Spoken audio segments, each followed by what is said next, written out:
Divisional bureau chief Malik Nadeem की report के मुताबिक ओहदे तैनाती के तरीके और इदारे को मुतनाज़ा ना बनाएं।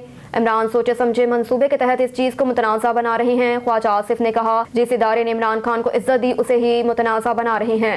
इमरान खान जिस हाथ से खाता है उसी हाथ को काटता है। इमरान खान ने जिन लोगों को इंटरव्यू दिया वो भी उसी की वारदात में शामिल हो गए। पीटीआई वाले ज़हनी तौर पर आज भी अमेरिका की सपोर्ट चाहते हैं। इमरान खान समेत पीटीआई लीडर्स अमरीकियों से मुलाकातें कर रही हैं। ये कैसी बैरूनी साजिश और कैसी हकीकी आज़ादी है। वज़ीर दफ़ा ख्वाजा आसिफ का कहना था कि आर्मी चीफ की तकर्री का अमल ना अभी शुरू हुआ, ना ऑप्शंस पर कोई गौर किया गया। हम इस मामले को शुरू करके इमरान खान की बिछाई हुई बसात का हिस्सा नहीं बनेंगे। वज़ीर आज़म शहबाज शरीफ आईन व कानून के तयशुदा तरीक़ाकार के मुताबिक आर्मी चीफ की तैनाती का फैसला करेंगे। Divisional bureau chief Malik Nadeem की रिपोर्ट के मुताबिक नए आर्मी चीफ की तकर्री का अमल शुरू हो चुका। मौजूदा army chief general Qamar Javed Bajwa की मुद्दत मुलाजमत 29 नवंबर को खत्म हो रही है। ताहम नए सरबराह का तकर्रुर 27 नवंबर से पहले होने का इम्कान। आर्मी चीफ की तैनाती के लिए वज़ीर आज़म का खत वज़ारत दिफा को मौसूल होने के बाद उसे GHQ को अरसाल कर दिया गया। हुकूमत की जानिब से उम्मीद जाहिर की जा रही है कि सदर मामलकत डॉक्टर आरिफ अलवी इस संवार अमल में कोई रुकावट नहीं बनेंगे।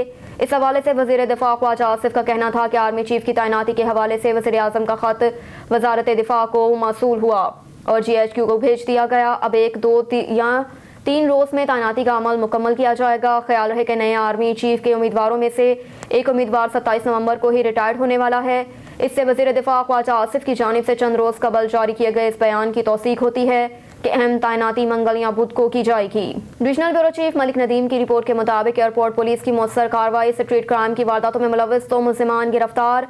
मसरूका रकम 67,000 रुपए, 4 अदद मोबाइल फोन और पर्स बरामद। मुल्ज़िमान की शनाख्त नियाज और उमैर के नामों से हुई। मुल्ज़िमान शहरियों से गन पॉइंट पर मोबाइल और नकदी छीनते थे। मुल्ज़िमान कबल अज़ीं रॉबरी की वारदातों में रिकॉर्ड याफ्ता हैं। SHO गिरफ्तार। मुल्ज़िमान को ठोस शवाहिद के साथ चालान अदालत किया जाएगा। शहरियों को उनके कीमती असासे से महरूम करने वाले कानून की गिरफ्त से नहीं बच सकेंगे। Divisional bureau chief Malik Nadeem की रिपोर्ट के मुताबिक टम्बर स्मगलर्स के खिलाफ हवेलियां पुलिस की कार्रवाई। हवेलियों का रहायशी आसिम वाहिद की टोटा हाईएस ने गैर कानूनी लक्कड़ स्मगलिंग की कोशिश नाकाम। बजरिया फास्ट डिपार्टमेंट लक्कड़ पर 1,64,000 रुपए जुर्माना वसूल करके सरकारी खजाने में जमा करवा दिया गया।